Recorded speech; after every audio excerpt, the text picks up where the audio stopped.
নির্বাচনের উত্তেজনা, নির্বাচনের ডামাডোল বেজে উঠেছে এবং আজকে বিএনপির আনুষ্ঠানিক প্রার্থী তালিকা ঘোষণা সেই ডামাডোলে একটু বোধহয় উৎসাহ জুগিয়েছে। যদিও নির্বাচন অনিশ্চিত, নির্বাচন ফেব্রুয়ারিতে হবে কিনা সেটা মানে সিদ্ধান্ত হতে হতে এই মাসটা কেটে যাবে। আজকে উপদেষ্টা পরিষদের যে সংবাদ সম্মেলন, সেই সংবাদ সম্মেলন থেকে সেরকম একটা ধারণা মোটামুটি পাওয়া গেছে। তবে 15 তারিখের মধ্যে, নভেম্বরের 15 তারিখের মধ্যে একটা সিদ্ধান্ত নেয়ার ব্যাপারে তিন বাহিনী প্রধানের পক্ষ থেকে এক ধরনের নির্দেশনা আছে কিংবা অনুরোধ আছে, এরকম কানাঘোষাও কিন্তু আমরা চতুর্দিকে শুনছি। বিএনপি যখন প্রার্থী তালিকা ঘোষণা করলো তখন সবাইকে অবাক করে দিয়ে যেটা আমরা দেখতে পেলাম তাদের প্রার্থী তালিকায়, সেটা হচ্ছে আওয়ামী লীগ তার শাসনামলে বিভিন্নভাবে শিল্পী খেলোয়াড়দের যে পৃষ্ঠপোষকতা করেছে, নিয়োগ দিয়েছে, মানে এমপি বানিয়েছে, সংসদে নিয়েছে, সেই প্রক্রিয়ায় বিএনপি হাঁটল না। বিএনপি খেলোয়াড় আমিনুল ইসলাম, মানে আমিনুল হক, জাতীয় দলের ফুটবলার এবং জাতীয় ফুটবল দলের সাবেক গোলকিপার, তাকে ছাড়া মানে আর কোনো খেলোয়াড় কিংবা মানে খেলোয়াড়ের প্রসঙ্গ আমি আলোচনা করতেই চাই না, বিশেষ করে সাংস্কৃতিক অঙ্গনের শিল্পী, অভিনেতা, অভিনেত্রী, নায়ক, নায়িকা কাউকে বিএনপি মনোনয়ন দেয়নি। অথচ একদিন আগেও আলোচনা ছিল যে বিএনপির যে প্রার্থী তালিকা চূড়ান্ত হয়েছে সেখানে অন্তত 15 জন নারীর ব্যাপারে তাদের কথা হচ্ছে এবং তারা সিদ্ধান্ত নিয়েছে সেই 15 জন নারীর মধ্যে অন্তত পক্ষে 2-3 জন কণ্ঠশিল্পী আছেন। কিন্তু আজকে যখন তারা এই প্রার্থী তালিকা ঘোষণা করলো তখন দেখা গেল যে তারকা, শিল্পী, অভিনেতা কারোরই নাম বিএনপির প্রার্থী তালিকায় নেই। এটা কি হতাশাজনক, নাকি আওয়ামী লীগের কাছ থেকে বিএনপি শিক্ষা নিয়ে একটা ভালো সিদ্ধান্ত তারা নিল? একটু বোঝার চেষ্টা করবে এই ভিডিওতে। থাকবেন পলিটিক্স টিভির নিয়মিত আয়োজনে।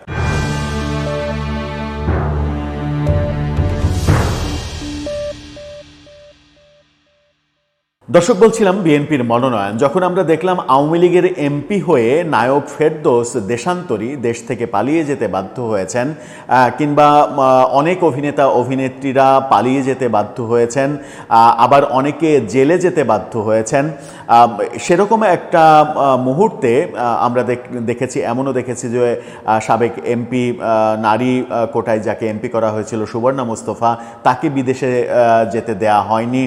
নায়ক রিয়াজ দেশের বাইরে পালিয়ে, নায়ক ফেরদৌস তো এমপি ছিলেন, তিনি পালিয়ে, নায়ক জায়েদ খান মানে দেশের বাইরে পালিয়ে, অরুণা বিশ্বাস পালিয়ে, রোকেয়া প্রাচী পালিয়ে, এরকম মানে অসংখ্য তালিকা বলা যাবে যারা দেশ থেকে চলে যেতে বাধ্য হয়েছেন এবং অনেকে জেলেও রয়েছেন। যেমন মানে খুব একটা গুরুত্বপূর্ণ না হলেও অভিনেতা সিদ্দিক, তিনি জেলে গিয়েছেন, তিনি গ্রেপ্তার হয়েছেন।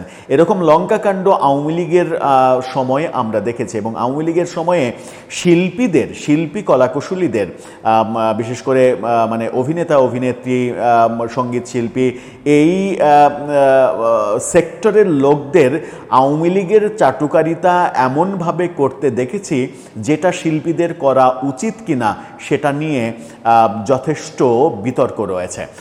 একজন বরেণ্য অভিনেতা, যিনি বাংলাদেশের কিংবদন্তি অভিনেতা আসাদুজ্জামান নূর, তাকে জেলে পচতে হচ্ছে শুধুমাত্র আওয়ামী লীগের এমপি, আওয়ামী লীগের মন্ত্রী হওয়ার কারণে। অথচ তিনি যদি মানে রাজনীতিতে আওয়ামী লীগের এমপি কিংবা মন্ত্রী না হতেন, তাহলে আজকে সবার কাছে একজন কিংবদন্তি আসাদুজ্জামান নূর, কিংবা যার অভিনীত নাটক বাংলাদেশে একমাত্র উদাহরণ তৈরি করেছিল, যে সেই নাটক বাকের ভাইয়ের কথা বলছি, কোথাও কেউ নেই নাটকের কথা বলছি, যে নাটকে বাকের ভাই চরিত্রে অভিনয় করে তিনি সব থেকে বেশি আলোচিত হয়েছিলেন। বাকের ভাইয়ের মুক্তি চেয়ে মিছিল বাংলাদেশে, এবং সেই মিছিল, সেই আন্দোলন ঠেকানোর জন্য তৎকালীন প্রধানমন্ত্রী থাকা খালেদা জিয়া পর্যন্ত হুমায়ুন আহমেদকে মানে বিটিভি হয়ে হুমায়ুন আহমেদকে অনুরোধ করেছিলেন যে বাকের ভাইয়ের ফাঁসিটা না দিলে হয় না, হুমায়ুন আহমেদ, বাকের ভাইয়ের ফাঁসি দিয়েই ছেড়েছিলেন। এই যে কিংবদন্তি হওয়ার জায়গা থেকে রাজনীতিতে এসে আজকে আসাদুজ্জামান নূরকে জেলে পোস্তে হচ্ছে, একদিন আগেই তার জন্মদিন গেল, অথচ সেই জন্মদিন কত ঘটা করে পালিত হওয়ার কথা ছিল, সেটা হয়নি। সেই উদাহরণ থেকেই কি বিএনপি এক ধরনের শিক্ষা নিল যে শিল্পীদের রাজনীতিতে এসে এমপি মন্ত্রী হওয়ার দরকার নেই, শিল্পীরা শিল্পীই থাকুক? তাদের প্রার্থী তালিকা দেখে আমার কেন যেন সেরকমটাই মনে হয়েছে।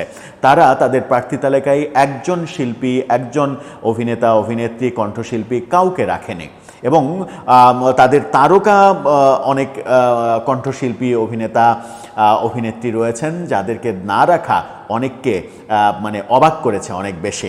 কালের কণ্ঠের শিরোনামটা দেখলেই বুঝতে পারবেন সেখানে তিনজনের যে ছবি দেয়া হয়েছে, তিনজনই তারকা কণ্ঠশিল্পী। বলা হচ্ছে বিএনপির সম্ভাব্য মনোনয়ন তালিকায় নেই শিল্পীরা। সেখানে তিনজনের ছবি দেওয়া হয়েছে। কনক চাপা, যিনি এর আগে মনোনয়ন পেয়েছিলেন 2018 সালে, বেবি নাজনীন, যিনিও আগে মনোনয়ন পেয়েছিলেন, মনির খান, যিনি মনোনয়ন না পেয়ে বিএনপির রাজনীতি ছেড়েছিলেন একসময়, কিন্তু তাদের কাউকে, যাদেরকে আমরা বিএনপি পন্থী শিল্পী হিসেবে জানি, তাদেরকে দেয়া হয়নি। এই শিল্পীদের যখন দেয়া হয়নি তখন আরও অনেক শিল্পীকে দেয়া হয়নি, যেমন মেগাস্টার উজ্জ্বল, অভিনেতা উজ্জ্বল, যদিও বয়সের ভারে তিনি নুজ্জ হয়ে পড়েছেন, কিন্তু উজ্জ্বল বিএনপি করেন, তাকে দেয়া হয়নি। নায়ক হেলাল খান, তিনি বিএনপি করেন এবং জাসাসের বড় নেতা তিনি, তাকে দেয়া হয়নি। সম্প্রতি ক্রিকেট বোর্ডের পরিচালক হয়েছেন কণ্ঠশিল্পী আসিফ আকবর, বিএনপি করেন এবং বিএনপির রাজনীতি করতে গিয়ে তিনি তার ক্যারিয়ার শেষ করেছেন, সঙ্গীতের ক্যারিয়ার শেষ করেছেন, এই কথা অনেকে বলেন। সেম কথাটা মনির খানের বেলাতেও প্রযোজ্য। বিএনপির রাজনীতি করতে গিয়ে নিজের সঙ্গীত ক্যারিয়ার খুইয়েছেন এই দুইজন শিল্পী। আসিফ আকবরকেও দেওয়া হয়নি। বিএনপি করা আলোচিত কণ্ঠশিল্পী ন্যান্সিকে দেওয়ার কথা মানে আলোচনা ছিল, কিন্তু তাকেও দেয়া হয়নি। এই ব্যাপারগুলো প্রচণ্ড আলোচনা হচ্ছে। কালের কণ্ঠও সেই একই কথা বলছে যে আজকে যখন ঘোষণা করা হলো 237টি আসনের তালিকা, তখন কিন্তু এই শিল্পীদের কারো নামই ঘোষণা করা হয়নি।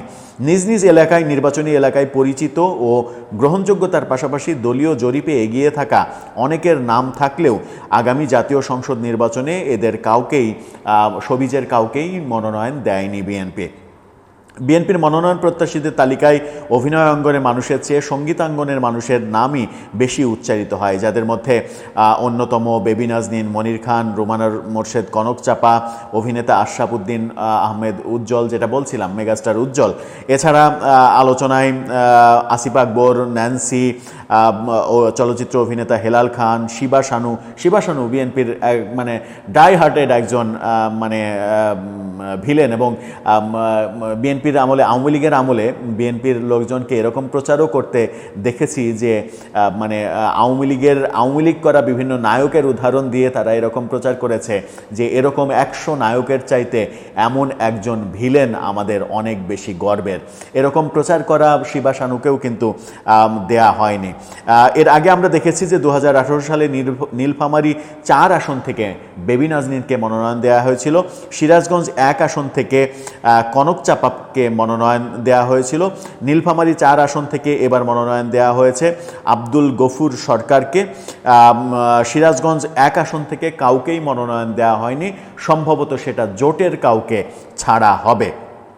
মনির খানের ঝিনাইদহ 3 আসন থেকে মোহাম্মদ মেহেদি হাসানকে এবার মনোনয়ন দেওয়া হয়েছে, মনির খানকে মনোনয়ন দেওয়া হয়নি। যে কথা দিয়ে শুরু করেছিলাম যে বিএনপি যে এই যে সবিজ অঙ্গনের কাউকেই মনোনয়ন দিল না, এটা কি আওয়ামী লীগের মানে সময়ে শিল্পী, অভিনেতা, অভিনেত্রীদের যে পরিণতি, সেই পরিণতির ভয়েই তারা দিল না? সেই পরিণতি আর কোনো শিল্পী বরণ করুক সেরকমটা তারা চায়নি বলেই কি কাউকেই মনোনয়ন দিল না? এই কাউকেই মনোনয়ন না দেওয়াটা কিন্তু সেরকম বার্তাই বহন করে।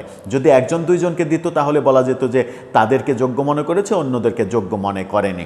কিন্তু তাদের এমপির এমপির একেবারে 300 এমপির বহরে একজনও সবুজ অঙ্গনের কেউ থাকবে না, এত এত লোকজন বিএনপি জাসাস করে এবং গলা ফাটানো চিৎকার করে সবাই, কিন্তু তারা থাকবে না। এবং মানে কনক চাপা, বেবি নাজনীন, মনির খান, এদের সম্পর্কে তো বলা হয় যে আওয়ামী লীগের আমলে তাদেরকে ব্ল্যাকলিস্টেড করে রাখা হয়েছিল, বিটিভিতে গান গাইতে দেওয়া হয়নি, সরকারি অনুষ্ঠানে তো নেওয়াই হয়নি, আসিফকেও তাই, ন্যান্সিকেও তাই। এই ব্যাপারগুলো আলোচনা হচ্ছে। যদি মানে একটা জিনিস আমার কাছে পজিটিভ মনে হয়েছে, যদি বিএনপি মনে করে থাকে যে আওয়ামী লীগের আমলের অবস্থা থেকে তারা শিক্ষা নিয়ে এই সিদ্ধান্তটা নিয়েছে, আমি ব্যক্তিগতভাবে সেই সিদ্ধান্তকে স্বাগত জানাতে চাই। কারণ মানে শিল্পীদের যে পরিণতি আমরা দেখেছি, সেই পরিণতি কোনোভাবেই গ্রহণযোগ্য নয়। শিল্পী কিংবা খেলোয়াড়দের, যেমন আমিনুল হককে মনোনয়ন দেওয়া হয়েছে, হয়তো তাকে মন্ত্রীও বানিয়ে দেওয়া হবে তিনি পাশ করলে, প্রত্যাশা মতো হয়তো তাকে যুব ক্রীড়া মন্ত্রণালয়ের দায়িত্ব দিয়ে দেওয়া হতে পারে। কিন্তু তার পরিণতি যদি সাকিব আল হাসানের মতো হয়, যদিও সাকিব আল হাসানের লেভেলের স্টার তো তিনি নাই, সাকিব আল হাসান বিশ্বের অন্যতম বড় স্টার, আমিনুল হক তো আর সেই লেভেলের স্টার না, কিন্তু বাংলাদেশের ফুটবলে তো তিনি অনেক বড় একটা স্টার। তার পরিণতি যদি সেরকম হয়, তার মানে অবস্থা যদি মাশরাফির বাড়ি পড়ে যাওয়ার মতো ঘটনা হয়, আসাদুজ্জামান নূরের অবস্থা যদি কনক চাপার হয়, কিংবা মানে কনক চাপার মানে নূর ভাইয়ের সঙ্গে তো আর কনক চাপার তুলনা হয় না, হয়তো নূর ভাইয়ের সঙ্গে মেগাস্টার উজ্জ্বলের তুলনা হয়, মানে নূর ভাইয়ের পরিণতি যদি মেগাস্টার উজ্জ্বলের হয় তাহলে সেটা চরম দুঃখজনক। মমতাজের পরিণতি যদি কনক চাপার হয় কিংবা বেবি নাজনীনের হয় তাহলে সেটা দুঃখজনক হবে। এই ধারাবাহিকতা না থাকাই ভালো। সেই ক্ষেত্রে বলা যায় যে সেটা বিবেচনা করে বিএনপি যদি সিদ্ধান্ত নিয়ে থাকে তাহলে বোধহয় একটা ভালো সিদ্ধান্তই নিল। দর্শক, আপনার কি মনে হয় বিএনপি কেন এই সিদ্ধান্ত নিল? আপনার মতামত জানিয়ে লিখতে পারেন আমাদের কমেন্ট বক্সে।